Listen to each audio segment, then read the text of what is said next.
Hola amigos, ¿cómo están? Bienvenidos otra vez, amigos y amigas, a este programa, el ensayo, donde estamos examinando el dispositivo Humanidad. En nuestra clase 1E, hablando del dispositivo Humanidad, estamos tratando de entender cómo se construye el pensamiento. Bueno, comenzamos escuchando el Allegro, el primer movimiento del concierto en la menor, opus 3, número 6, RB 356, perteneciente al ciclo Lestro Armónico de Antonio Vivaldi. La interpretación corre a cargo de ese grupo italiano famosísimo en los años 70 y 60 del siglo anterior, que era I Musici, un conjunto italiano especializado en música barroca. Bien amigos, bienvenidos entonces sean aquí al ensayo.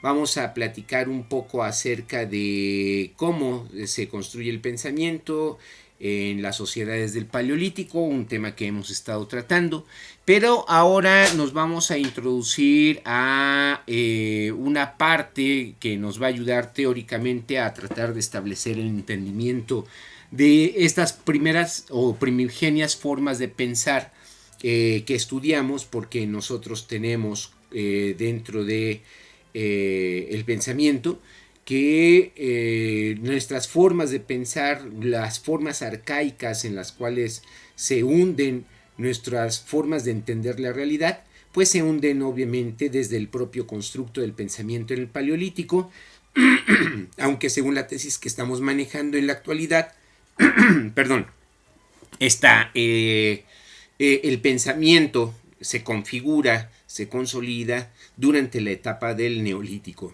cosa que ya vamos a examinar. Perdón. Entonces, en un primer momento, vamos a tratar de explicar cómo funciona, ¿no? Cómo funciona el hecho de que nosotros podamos construir significados con respecto a la realidad para poder entenderla desde el Paleolítico. Y para eso vamos a hacer uso de la herramienta de la semiótica de Charles Sanders Peirce.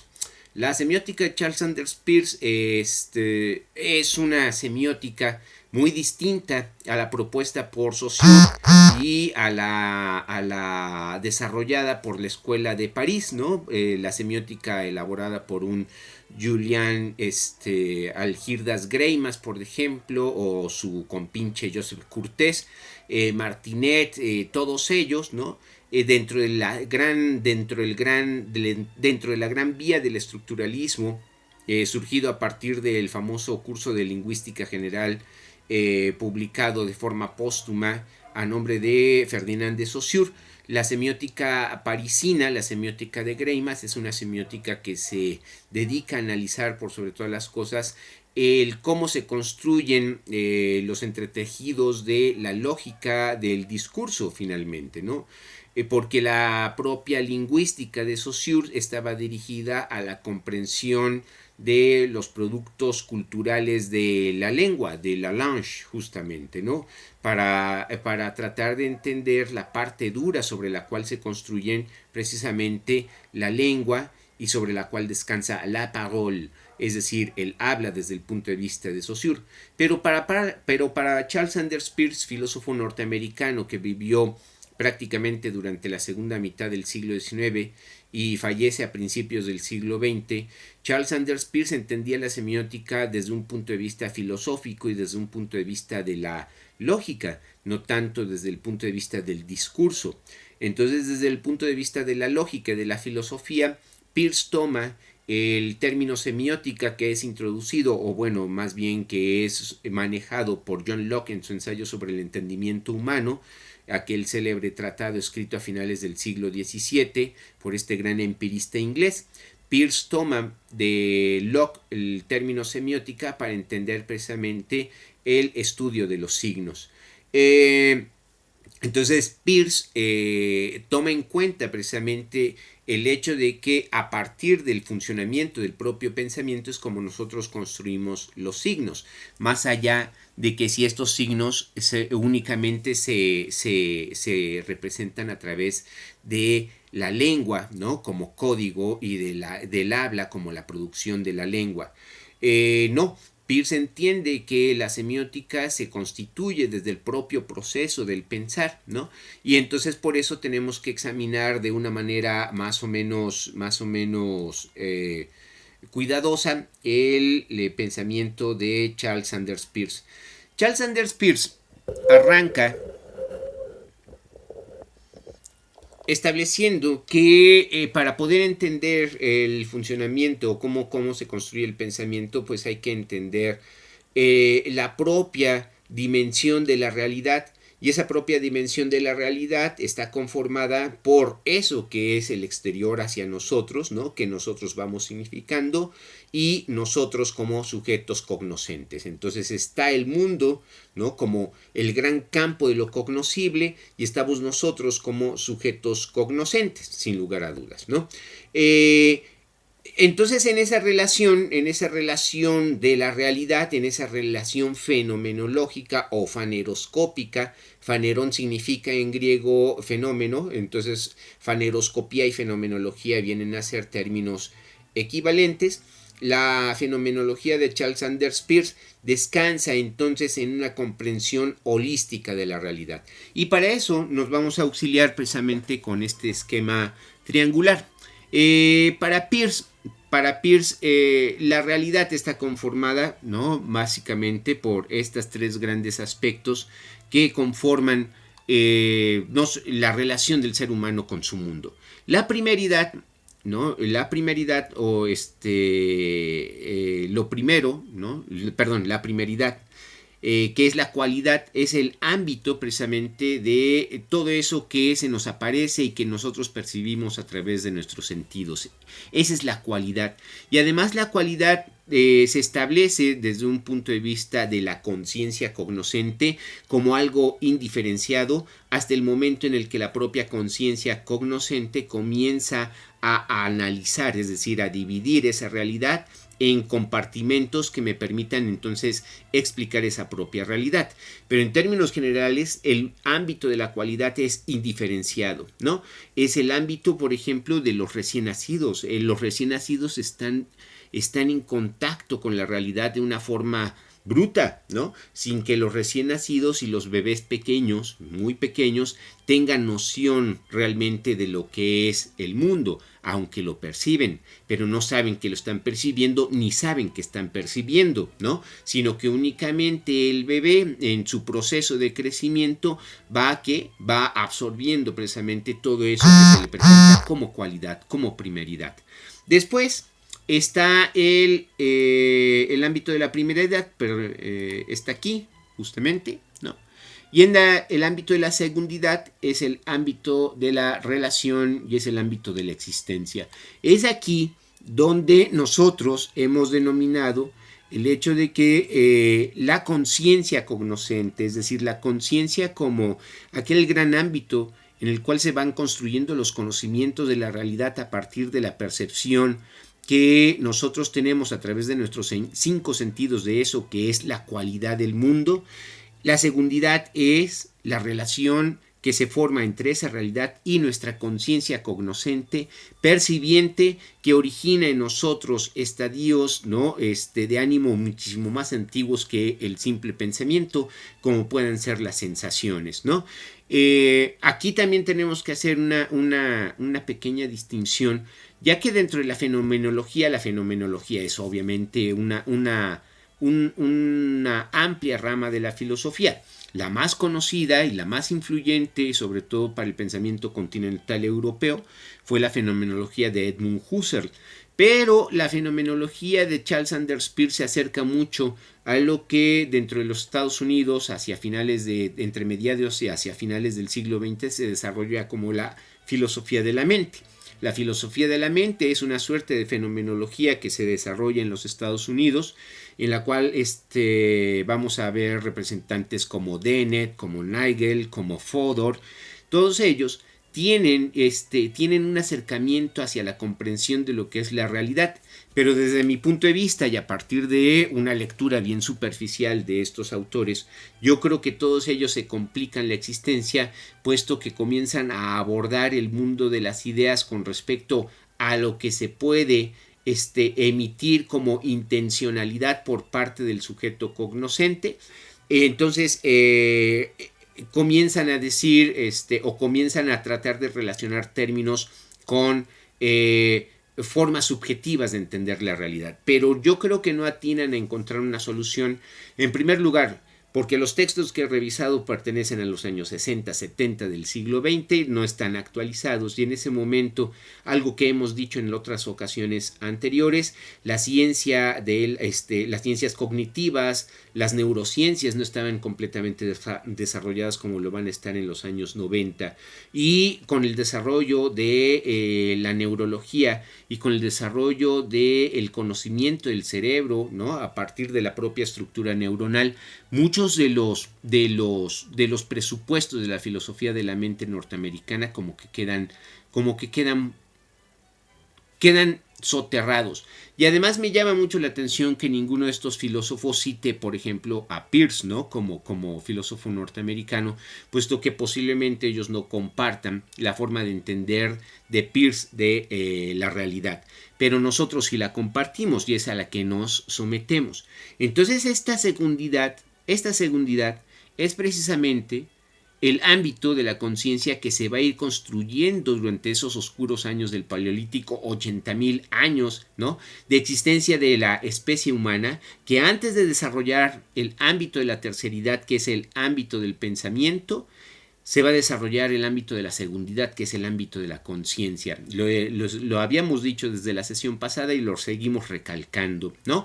La etapa del pensamiento paleolítico del ser humano es una etapa de construcción de la conciencia, es la gran etapa de la segundidad, es la gran etapa del ámbito en la cual se está relacionando la existencia de las cosas con mi propia existencia sin que por ello se desarrolle ningún pensamiento complejo. Eso es muy interesante, sino que estos seres humanos, con los pocos pensamientos, ¿no?, ya desarrollados en ese momento, son las piedras angulares para ir construyendo todo lo demás en una forma tremendamente lenta. No crean ustedes que esos seres humanos del Paleolítico pensaban como nosotros, no tenían la velocidad que nosotros poseemos para pensar y para desarrollar y para entender y para memorizar cosas. No, el pensamiento de esos seres humanos del Paleolítico antes de la última gran glaciación y durante la última gran glaciación eran mentes muchísimo más simples, ¿no?, con una forma de desarrollo de la madurez mental que se fue gestando, repetimos, a lo largo de miles de años, ¿no? Hoy suponemos que somos maduros intelectualmente hablando, pero lo somos porque antes hubo un proceso de evolución, como bien dicen los darwinistas, en las cuales, lo hemos estado diciendo en sesiones anteriores, el proceso de la neuroplasticidad neuronal va a ir constituyendo poco a poco al cerebro del Homo sapiens tal como lo conocemos en la actualidad, a partir de, qué sé yo, los últimos 4,000 años de existencia del ser humano en este planeta. Ya el pensamiento ya está firmemente consolidado y se comienza a construir a partir de ello, pero es porque los fundamentos se impusieron durante el Paleolítico. Bien, entonces este esquema es el esquema faneroscópico, ¿sí?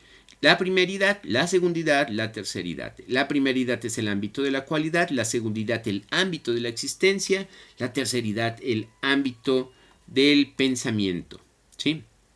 Bien. De este triángulo faneroscópico justamente depende ahora sí nuestro triángulo que representa precisamente la existencia del signo. El signo, por lo tanto, también está dividido en 3 grandes partes. Esas 3 grandes partes son lo primero, lo segundo y lo tercero. Lo primero se conoce como representamen. ¿Qué es el representamen? Es como se presenta el signo ante nuestra percepción. Por ejemplo, en este momento ustedes me están escuchando, entonces ustedes me están percibiendo a través del sentido de la vista y a través del sentido del oído. Entre los dos sentidos, ustedes están haciendo posible el hecho de que lo que yo estoy diciendo sea significativo para ustedes en tanto ustedes lo puedan interpretar. De eso se trata el proceso de comunicación, ¿sí? El representamen es entonces la forma en cómo yo percibo cualquier signo a partir de cualquiera de mis, de mis sentidos, ¿sí? Eso es el representamen. El representamen es el propio signo tal como se presenta ante mis sentidos. Si yo les digo en este instante perro, ¿sí? Perro es un signo.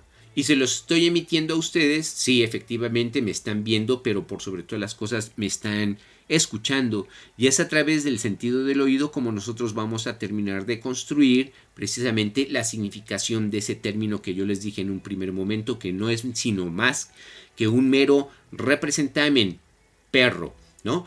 No está escrito, pero sí está dicho. A través precisamente del sonido, de la sonoridad, ustedes están percibiendo el signo.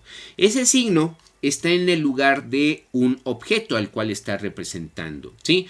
¿A qué objeto nos estamos refiriendo en nuestro ejemplo tan simple y tan burdo? Pues al perro, ¿no? Al objeto perro.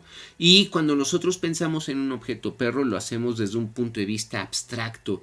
O a veces, ¿no? Pensamos en un perro particular. Los que tengan la experiencia de tener un perro particular posiblemente piensen en él.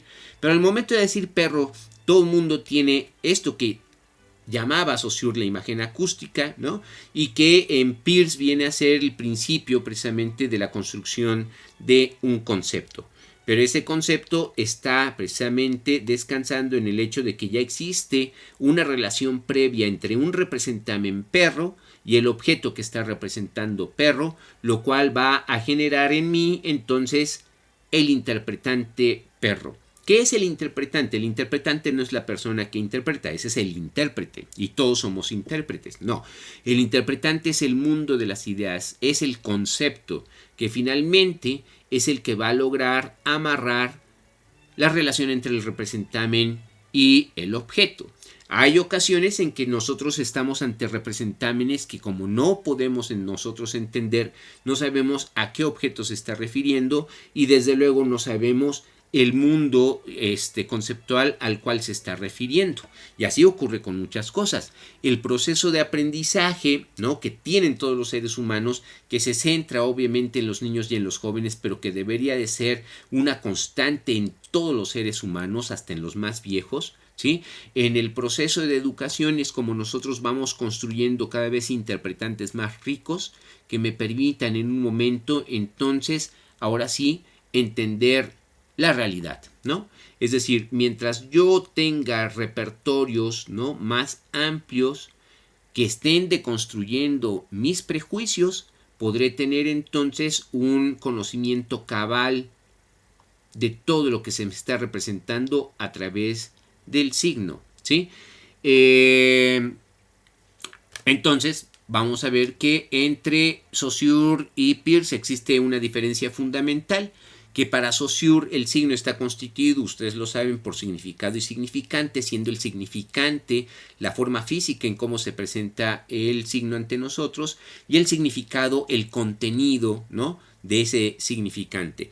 Pero para Peirce el signo está constituido por tres elementos fundamentales que son el representamen, el objeto y el interpretante, ¿sí? A partir de eso, ya Peirce establece que hay una serie de relaciones triádicas en cada uno de estos elementos. Por supuesto que sí, ¿sí? Y tiene toda la razón. Como no se trata de una clase de semiótica peirciana, sino nada más una pequeña introducción para entender cómo piensan los seres humanos del Paleolítico, vamos a ver que Peirce desarrolla este esquema de 10 signos, ¿no? Es un esquema tremendamente interesante. Este esquema lo tomamos del texto de Peirce, Nomenclatura y divisiones de las relaciones triádicas hasta donde están determinadas, manuscrito 540 de sus Collected Papers. Este esquema lo trabaja Peirce, ¿sí? Y Peirce, a partir precisamente de este esquema, es como establece la construcción de los signos, ¿no? En nuestro pensamiento, de tal manera que se genera en nosotros pensamiento. Y ese pensamiento sirve, por sobre todas las cosas, para permitirnos interpretar al mundo, ¿sí? Este es un esquema que nosotros hemos elaborado a partir del propio esquema de Charles Sanders Peirce, ¿sí? lo hemos modificado un poco. Es decir, no le hemos cambiado ningún término ni nada por el estilo, sino que espacialmente lo variamos un poco para dar a entender una cosa muy interesante. Vean ustedes, el primer signo establecido por Peirce es el cualisigno, ¿no? Así se llama, el cualisigno. El cualisigno está compuesto por tres partes fundamentales: el cualisigno, el ícono y el rema, ¿sí? ¿Qué significa todo esto? Que el cualisigno es el dato bruto, ¿no?, que se presenta ante nuestra conciencia sin que nuestra conciencia tenga la posibilidad de analizarlo. Yo siempre cuento una anécdota en mis clases y se las comparto a todos, que es la siguiente. Una vez estando en la biblioteca de la Unidad Oriente, allá en la ahora Facultad de Ciencias Sociales y Humanidades, estando yo dentro de la biblioteca, que acostumbro mucho a ir para estudiar, aunque últimamente no la he visitado, en un momento dado, ¿no?, de esas ocasiones en las cuales uno está tremendamente cansado, al ponerme a leer los libros, ¡pum!, me quedo dormido o me va empezando cada vez más los ojos, la atención se me esfuma, ¿no?, y los ojos y los párpados se me cierran con una pesadez tremenda. Pero entonces el sueño, ¿no?, o la pérdida de conciencia dura, qué sé yo, un par de segundos y se acabó. Y al momento de nuevo abrir los ojos, ¿no?, para estar en un estado consciente, como vengo de un rompimiento, ¿no?, de mi propia comprensión del mundo, porque me estoy quedando dormido, en el momento de despertarme, ¡pum!, no sé dónde estoy, no tengo la menor idea de cuál es la espacialidad en la que estoy yo, ni siquiera sé quién soy yo. Ese es el cualisigno, ¿sí? Es ese momento en el cual la conciencia plena está con eso que es la realidad, pero no sabe qué es, ¿no? Ni yo tampoco.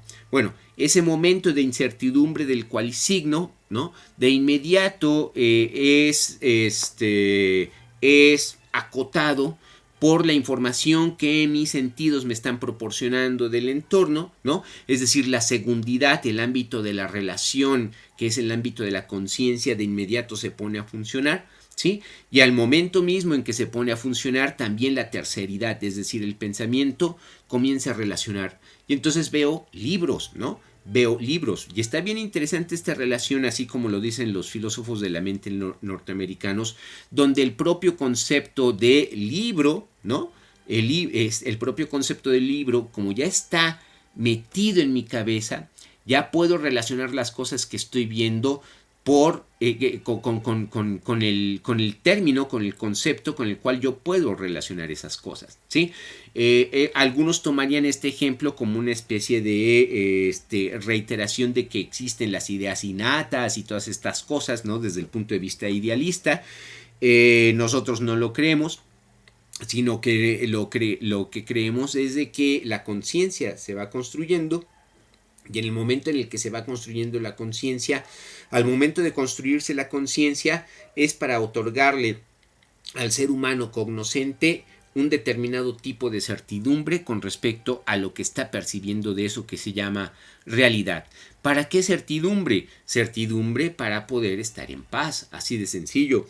Los seres humanos del Paleolítico posiblemente no vivían tranquilos, ¿no? Los más primitivos de los seres humanos del Paleolítico no vivían tranquilos, puesto que estaban obviamente al tanto de todos los datos que la conciencia podía percibir de esa realidad, ¿no? Y esa realidad pues era una realidad en la cual no existían ni edificios, ni existían carros, ni existía absolutamente nada, ninguna casa, absolutamente nada. Era el ser humano, ¿no?, en familia, era el ser humano reunido en sociedad, hombres, mujeres, niños, los ancianos que podían llegar a existir en ese momento, todos ellos, ¿no?, en comunión social con la realidad, a la cual iban entendiendo según sus reales saberes y entenderes, y esos reales saberes y entenderes estaban enmarcados por la constitución de un cerebro que neuroplásticamente se va constituyendo.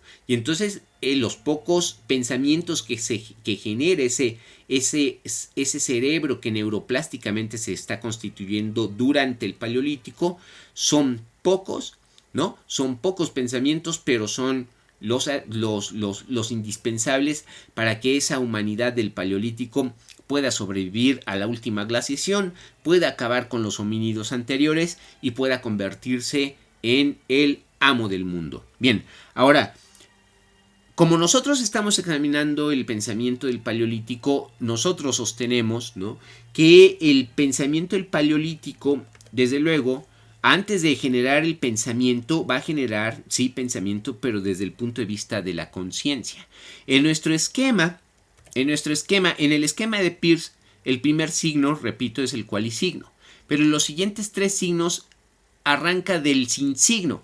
Para decírselos rápido, ¿no?, para decírselos brevemente, el sin signo es la cosa que yo puedo ver bajo las condiciones de formalidad que esta propia cosa posee, ¿sí? Es decir, si yo observo en el campo una serpiente, esa serpiente posee condiciones formales que me hacen concebirla como una serpiente y entonces, por ejemplo, compararla con una piedra y decir, esto es una serpiente y esto es una piedra. Ese es el tipo de pensamientos que se va construyendo con respecto a todo lo que es la experiencia de estar metido dentro de esa realidad en la cual el ser humano va constituyendo entonces sus primeros conocimientos. Los conocimientos que constituye el ser humano, los primeros interpretantes que va constituyendo el ser humano del Paleolítico, no tienen nada que ver con explicación causalista. Si entonces si X, entonces P. No, desde luego que no. Para ellos la presentación de la realidad era brutal, ¿no? Era un todo. Y entonces al momento de distinguir una víbora de una piedra no lo hacían porque cada uno poseyera características particulares. Uno fuera un mineral y el otro fuera un ser vivo. Nada de eso. Uno se entendía, ¿no?, dentro de la formalidad, ¿no?, que constituye ese objeto, y el otro también se define bajo la formalidad de lo que es ese objeto. No sé si me esté explicando, pero es una forma como bien esquemática o diagramática, como dice Peirce, de entender la realidad sin que se generen pensamientos más profundos. Es estar en presencia de la cosa y decir, eso es un X y se acabó, nada más, ¿sí?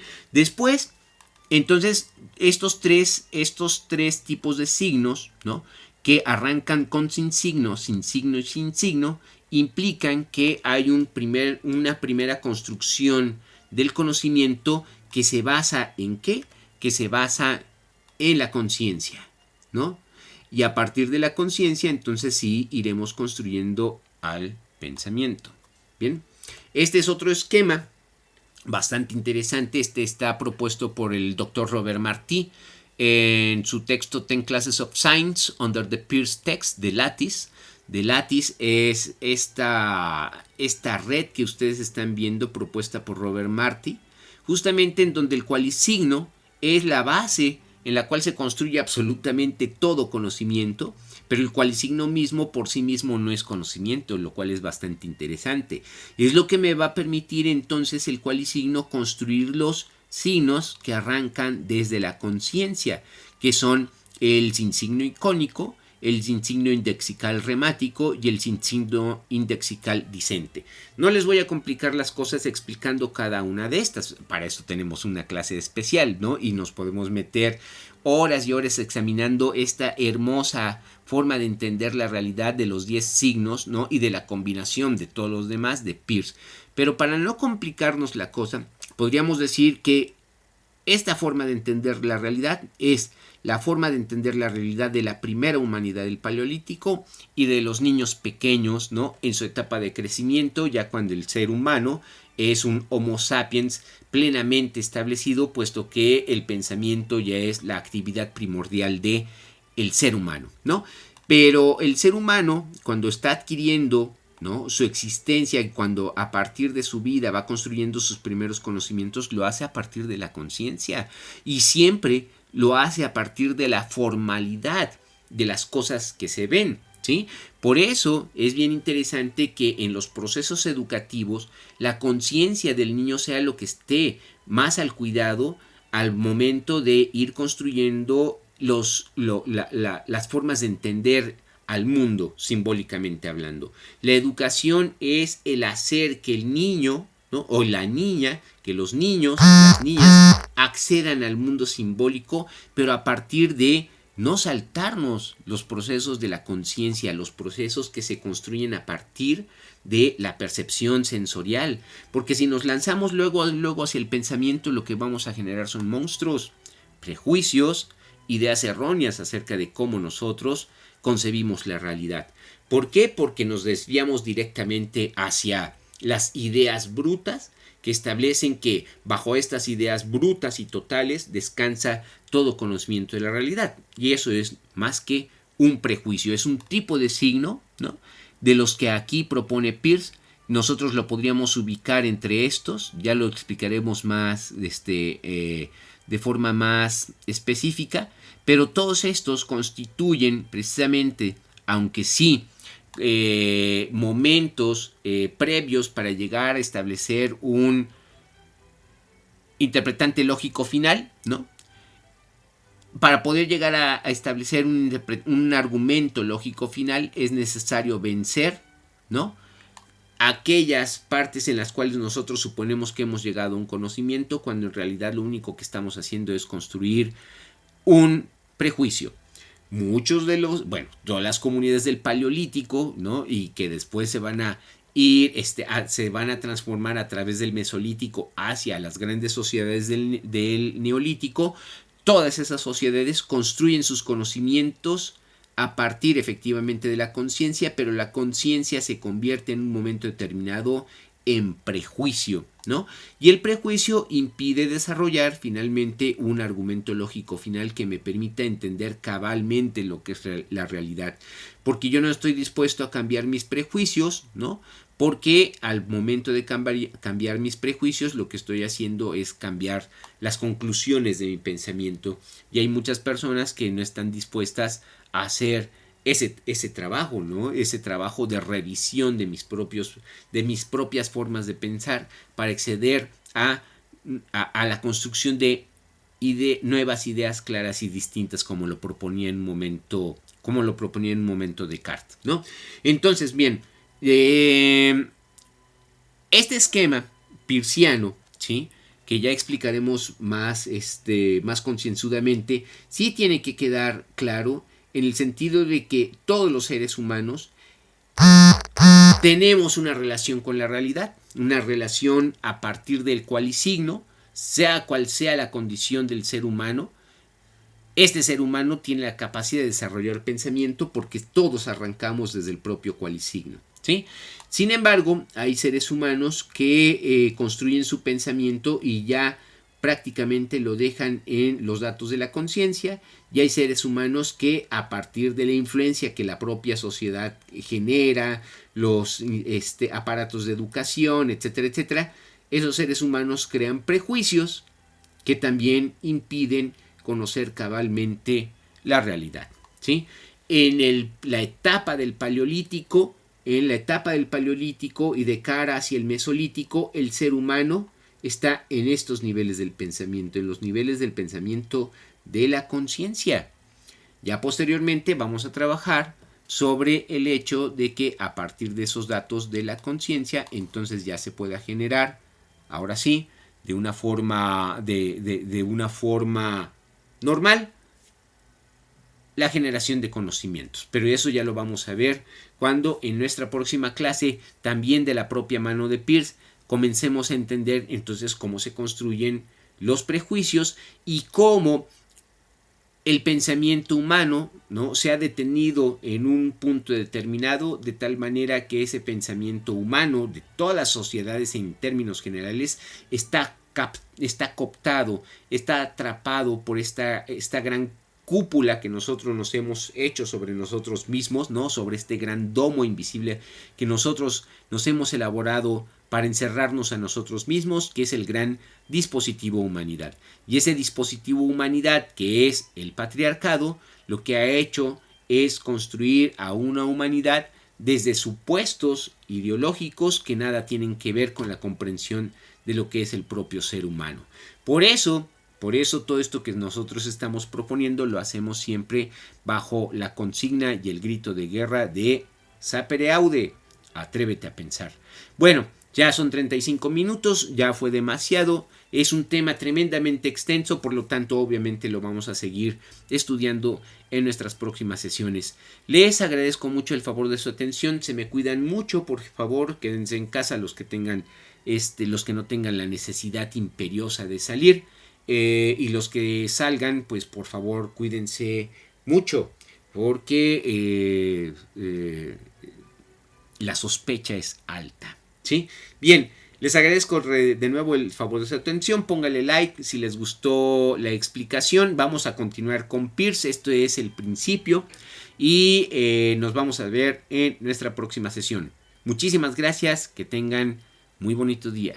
¡Feliz Día del Maestro! ¡Feliz día a todas las profesoras y a todos los profesores que se encargan de otorgar una educación concienzudamente buena a los estudiantes de nuestro país. Chaolín.